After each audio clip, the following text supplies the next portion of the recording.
Hey, what's up everyone? Today we're going to do a recap on Super Smash Con Fall Fest, and I have with me the winner of the tournament. Light, congratulations. Thanks, man. Good stuff.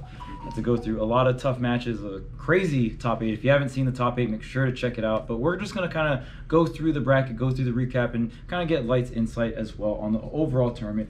Obviously, the first thing I want to talk about when we get into this tournament is, I mean, the biggest thing coming into this tournament was like the headliner felt like Tweak and Leo isn't there, right? Yeah. And I think that meant people thought either Meistr or Spargo was going to win. Right. Or Esam. Right. Yeah, true. But I think Meistr and Spargo was big because Meistr didn't fight Esam at Glitch. Spargo wasn't at Glitch. And when they were together, they're like top 3 and everything. Yeah. So I think those were like the favorites, them and Esam. Yeah, so, absolutely. And it with Esam in the bracket, right? And it just felt like, can Esam dodge Meistr, right? Because that's what kind of happened at Glitch, obviously. And Esam was able to take it, even with Leo there, which is obviously incredible, right? But not gonna really run into Meistr, but actually run into some other matches. Very surprising. So I guess we'll just go through player to player here. Esam actually got upsetted by Apollo Kage, a Snake player, which is, I think, what probably the most surprising upset of the entire tournament. Yeah, and he was pretty good too. He ended up fighting MVD as well. Yeah. And I think he went game 5. I think he went game 5. Yeah. So MVD still was able to clutch it out versus Apollo Kage. But Esam, definitely known as the best Pikachu, and definitely the best Pikachu in that specific matchup. Right? Yeah. So very surprising good stuff to Apollo Kage. And then Icy Mist, she was able to take out Esam in the losers bracket with the Samus. She played incredible today. Yeah. Icy Mist upset Riddles, upset Esam. So really good stuff to Icy Mist. And other than that, Spargo kind of like, everyone else kind of felt like they trucked along through the back. Riddles got upset. I think Esam got upset. In terms of like seedings to be in, I think in terms of seedings to like top 8 winners, I think I'm the only one. No, me and Mars got upset because Mars lost to, I forgot who we lost to. I lost to Jackal though. Would you lose to Mars? Tilde. Oh, that's right. Okay. Yeah. That was a pretty raw concept that all Spaceys were in top 8. Yes, yeah. And that was, I heard that was a banger set. I still got to go watch it, but I heard that was game 5. There's so many crazy sets this tournament. In my opinion, like obviously I'm very biased because Fox won the tournament, but like I honestly think even looking past that, this tournament just had a lot of great sets, a lot of game 5s. So many game 5s. Right, and we just had such an interesting character pool as well, and the dynamic. It's so different in a good way that Leo and Tweak were there or were not there. Yeah, obviously I wish they were here, right? But at the same time, the tournament dynamic just felt so different in a good way. Everybody other than Mars had not won a major in the top 8. Yeah. So like there was almost guaranteed a new winner. Right. So that's pretty cool. Yeah. Even like when you and Spargo were playing grand finals, like pushing the whole storyline of like both of these players are fighting for their first major win, right? Yeah. Yeah, like that was super sick. For sure. It was definitely a crazy event. Yeah, and then the Buzz, I know, lost to Wadi in losers. Not sure who the Buzz lost to in winners. In winners, he lost to, that's a good question. Jackal, that's right. Yeah, Jackal was playing out of his mind today. Yeah, Jackal really showed up at this tournament. Jackal ended up winner side top 8. Beating me into Buzz. Yeah, and so technically an upset in terms of seeding, but you've always said that you don't like the Wolf matchup. Wolf Fox is a matchup. I don't like the Wolf matchup. I especially don't like fighting Jackal. Right. Because Jackal's very good at the Fox matchup. Yeah. I think Jackal knows exactly what to do and how to do it versus Fox, and he does it extremely well. He plays, his neutral, in my opinion, is one of his stronger points, and if you're able to shut down Fox in neutral, that's Fox's biggest strong point, right? Like obviously the corner pressure is a big deal, and that's how you get a lot of stocks, but you have very fast moves and you're a very fast character. Wolf's hard to fight in neutral. Wolf's one of the hardest characters in the game to juggle, and his hitbox is just outshine mine in every way. Fade back nair, lean and fair. He could swap my jump out, and he's really good at doing it. Yeah. So he did an incredible job actually hitting Light into the losers bracket before even top 8, right? Yeah. So, I mean, good stuff to Jackal, and then you came in through the losers run. Jackal did, against MVD, I'm not saying he didn't play well, but he definitely just straight up sometimes forgot about C4. No, he was saying that too afterwards. He was like, don't do what I did, which was completely forget about C4. And I was like, yeah, everyone could tell. Yeah. And it's like, there's a lot of pressure, right? Obviously. So, but still, MVD still played incredibly well. Even your set versus MVD. MVD almost took out all 3 spaces. Yeah, the Spacey Slayer. Yeah, after I won, I was like, that was from my Star Fox brothers. Yeah. Yeah. Dang, but yeah, and even looking into this bracket some more, Meistr, let's see Two here. Bayos made. Yeah, two Bayos at 9th, which is crazy. That's absolutely That's actually insane. wild. We almost had Bayonetta in top 8, which was like unheard of. She almost got nerfed again. Yeah, straight up, right? She let it slide for the plot. Let it slide for the plot. And I mean, even your set versus Pink Fresh versus Apollo Kage was insane to watch. Just a ton of great matches in losers coming into top 8, and I really want to talk about this top 8. This, in my opinion, again, super Fox bias, but I really do think that this is one of the hypest top 8s we had. Even if Spargo won the whole thing, I was obviously rooting for because I'm a fan of Fox. And how many game fives were in top 8? That's a good question. That is a good question. I think the only one was the first set was 3-0 on your end, right? Get fucked. And then MVD Tilde was 3-1, and then MVD Jackal was 3-1, and I think literally everything else was game 5. Yeah, everything else was game 5. Yeah. So there's 1-3-0, 2 3-1s, and 1, 2, 3, 4, 5, 6, 7, 8. 8 sets in top 8. Game 5s. And 5 of those are mine. Literally just fucking bangers back to back. Yeah. It was crazy. God, this tournament got me stressed. Oh yeah, I was actually scared when you were going into grand finals. I was like, I don't know if he has enough fuel in the tank. I'm very bad at stamina. Well, even Void has that issue too, where Void will play extremely well, and then he'll start to taper out, and you can kind of tell in his confirms and stuff like that. And I mean, mental stamina is a huge factor for competitors. My right? bracket kind of worked out perfectly for me though, because after Mars and Cola, MBD was the perfect person I could have fought before Meistr, because I was already in the mindset that I had to play very slow. Right. And I didn't button check. I was warmed up this entire top 8, but when I fought Spargo after fighting Meistr, I button checked because I was like, I need to get used to playing fast again. So I just started mashing in the button check.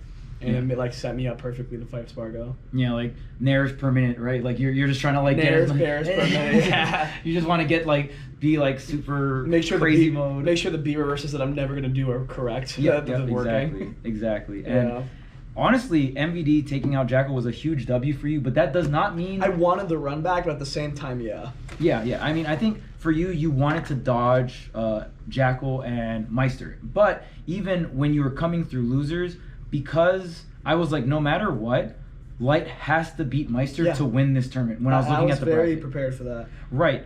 And so I had that information in my head, and I knew you would know it, right? And the amount of confidence you were playing with, and just we hung out before top 8 as well, and the amount of confidence you just had too. So I was in the crowd with Haz, and Haz definitely had no faith that you were gonna win. Okay, well. And I had complete and utter faith. Let's just say I knew Light was gonna win. I made a tweet when I lost on that glitch, and I was like, next time I play you, and I said at SmashCon, I was like, when I play you at SmashCon, I'm gonna beat you. Yeah. And you played extremely well. You played it's just a grab heavy matchup. You have to really be tricky on how you get your up smashes, how you condition the jumps, right? It's a really hard matchup because Fox's main win condition is falling onto you with aerials, and whether it hits you or whether it hits your shield, it's a winning situation for Fox. To be honest, the hardest part about that matchup isn't even the up the shield, though, it's the Nair. Yeah, I mean, Nair just commands so much space. For sure. So Nair, or if Game & Watcher sees you above him, he can just up B. For sure. So it's two things that can just swat you out of the air. You were able to persevere though. Game 5, last stock, last hit. It was going crazy. Back a little, did you see me taunt MVD IRL? No, I didn't see that. After I beat him, I looked at him and I was like, just mad hard, mad serious. It was pretty funny. Dude, I mean, that set was crazy too. MVD was playing. I baited the shit out of him though. Did you see? Dude, the spot dodge. Oh my god.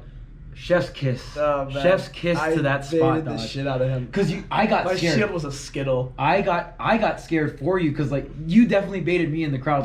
You did the dash right, and I was like, you're crazy. I literally screamed out you're crazy, because your shield was so low. Yeah. And then you just spot dodged exactly when the explosion was coming, and then you spot from there you just dashed. I knew he was gonna grenade, so I was like, I'll just trade with this. Yeah, and that's, in my opinion, that's one of your bigger strengths as a player. You have to be clutch as Fox, because if you don't clutch out the last stock, you get edge guarded or you die at 60 or 70, right? I think I would have avoided a lot of game 5s if the stage list wasn't so against me, to be honest. I had to go to a lot of stages that I didn't want to. Oh, really? So, I mean, go ahead and explain that. Like, what in your POV, how do you feel like the stage list was, like, crippling to you? Stage list was super crippling to me because I had to always ban with Lila and Yoshi's story in mind. Yoshi's story I'm used to because, you know, there's always... Like, if there's one of them, I'm used to it because there's always one. Right. And I have to auto-ban that, right?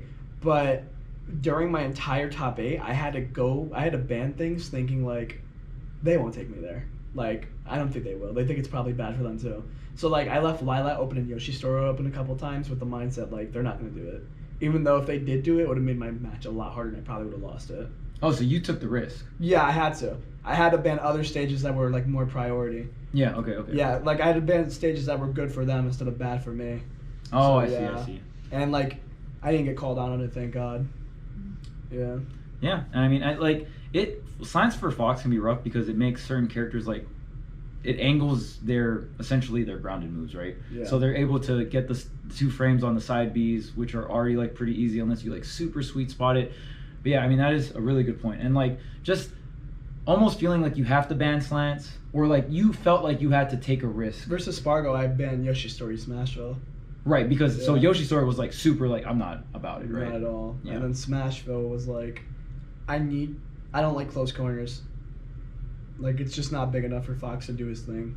Yeah. Yeah. Even your set versus Cola, your set versus Mars, all, like, super down to the wire. You versus Mars and you versus Cola was really exciting to watch because those were the fast-paced matches, right? For sure. And then you versus MVD, Meistr. Spargo felt like a little in between. Like, he knows how to play a little quick, but he also is playing Cloud, so he has to take it I honestly think slow. I scared him, like, after, like, the first game of the first set.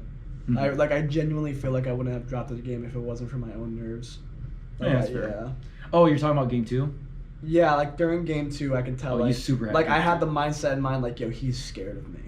And, like, every time I drop the stock, I'm like, I'm dropping stocks because I'm nervous that I don't want to flub. Like, I don't want to drop the ball here. Right. You're playing not to lose rather than, like, playing to win. Whereas the first set entirely I was playing to win. You were super playing to win. and my entire mindset was like, the first set does not matter. It's the second set that matters because that's what makes me win the tournament. Yeah. You know. Yeah. So no one's gonna care if I reset Spargo. If we went 1-1 in sets, but he won the tournament, who really won? Like.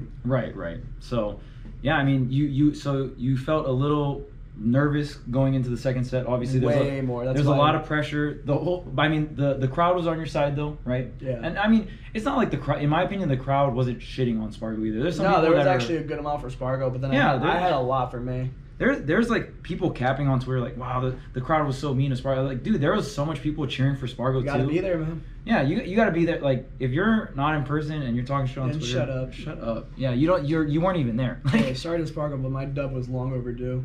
True. Yeah. I've been in this game a little longer. Yeah.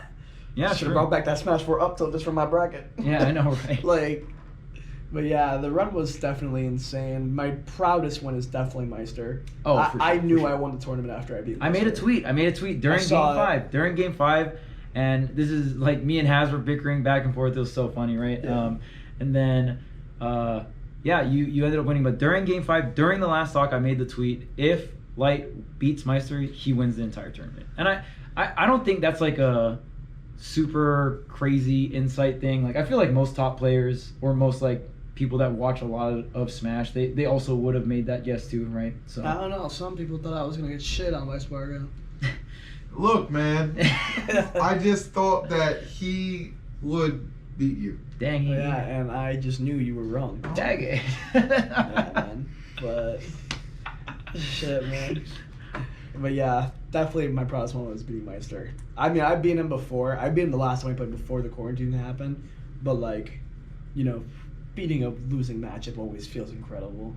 Especially when you don't feel like you should be losing. And it's like, it's your worst or one of your worst matchups. Either right? first or second. It's top 2 worst matchups for sure. It's definitely interchangeable with Pikachu. Yeah, and I mean, you just have to play it really horizontal, right? You got to bring out the gun. You got to chip. You got to chip Game and Watch sub 80, and then once you chip them to 80, you're like, I can kill you with up smash out of shield. So you can't just dare for free. And you took advantage of that. Now, I started punishing dares more towards the end. You started punishing dares more towards the end. And another thing is you made him starting to be like you scared. got him scared to dare and because you scared were of up up smash. too. Right. Yeah. Because the thing is, like, after he would up B, since you would punish there with up smash, and you started whiff punishing them. That's one thing. Like during the beginning, I was like, damn, come on, like you gotta whiff punish these dares. It's just so hard. It is very hard. It is very hard. But like to win, you had to do that, and you started doing that. You started doing that. He got scared. You started throwing really high double jump fairs and really high double jump up airs, and then there's no place Meistr feels safe, and that. And then I started baiting. I started double jumping with them fast falling down. Yeah. So it's like, when you were able to force him to like go into up B, either doing like a spaced back air and you would shield and then the up B would happen, now you're putting him in a situation where he feels a little uncomfortable. For sure. And that's where you still started racking up crazy damage. Your combo game today was like so on point. My best thing today was definitely my grabs though. Your grabs were crazy, like just even how you were converting, going for specific double jump reads. And like honestly, I study the game a lot. I've watched you a lot. Obviously, I main Fox, so I just like want to study the character. And today, I don't think you've played any better Smash than today. Bro, I can't believe Fox won a major. Yeah, it's actually insane. Still registering. And it wasn't bracket luck either. That's the crazy thing. Yeah, you ran into your bad demon. matchups. Yeah. And like, what was it? Man, another. Okay, so another thing I want to bring up now. In my professional opinion, I will go out here and say this. People will flame me. Even if Tweak and Leo showed up at this tournament, at SmashCon, Light was the best player on the planet, and he would have smoked both of them. Oh, I agree. How well you were playing, and like people are just gonna be like, Charles is just being biased, blah blah. But I study a lot of Smash, and I will tell you, Light was playing the best Smash he's ever played in his life tonight. Being completely honest, I've never been scared of Leo or Tweak. You have pretty good records. I've never been scared of them. It's more the fact that I can never get to them. Yeah. Tweak on a while for me had the Wario thing going on, but eventually I learned the matchup, and then I beat all three of the Warios, which was Zach Ray when he was playing Wario, Gluttony, and Tweak. Leo, I had a winning record on him until Joker came out, but we only played twice when Joker came out, and one was game 4, the other one was game 5 last hit. Like I've never gotten destroyed by Leo. Right, and I think Leo, in terms of just like, I was in the crowd with Skip, and we were looking through Leo's losing records, right? And to me, the two most impressive stats are Esam is the most impressive. Yeah, he has 4 wins and 2 losses against Leo. Mars also has a very impressive standing. Like even though Leo has he's +2, it doesn't matter because Mars fought him so much. So like. It's like 10-8 in Leo's favor, but like you fought Leo 18 times and got 8 wins. Mars is also one of the only people that ever 3-0 Leo. So. Right, that's insane. That's insane. Yeah. like in terms of just like the data pool. Was not close. Yeah, in terms of just like the data pool, that's crazy. And then I believe you were like Leo was up 2 on you. So it was like I think yours is 2-4. Like lifetime. Lifetime, yeah. We've played. I think we've played 4 or 5 times. Right. So I think he was like 1 or 2 wins up on you. I beat his Eigen Cloud in one set. He beat me with Lucina last game. I beat his Wolf, and then he beat me twice with Joker. So yeah, it is 3-2. 3-2. Okay. Yeah. Still up 1. Right. So, but like in terms of players that Leo has to look out for in bracket, you're definitely one of them. Right? For sure, and I'm so confident in that. Yeah. Tweak too, honestly. I have no worries about Tweak. I think me and Tweak will have good sets in the future if we end up playing. Right. So I think I've been a lot more consistent. My play style is more consistent now. Okay. I don't, as much as I get a lot of up smashes, I don't rely on Hail Mary up smashes anymore. I'm really good at like optimizing my bear now. Yeah, bear in the corner. Yeah, and my grab game is fucking insane at the moment. Yeah, for sure. So, I mean, unless you wanted to talk about anything else, I think we pretty much went all over the main points. But, I mean, did you have any, like, closing thoughts about the tournament in general or anything like that? Man, I got a trophy, man. That shit's crazy. Dang.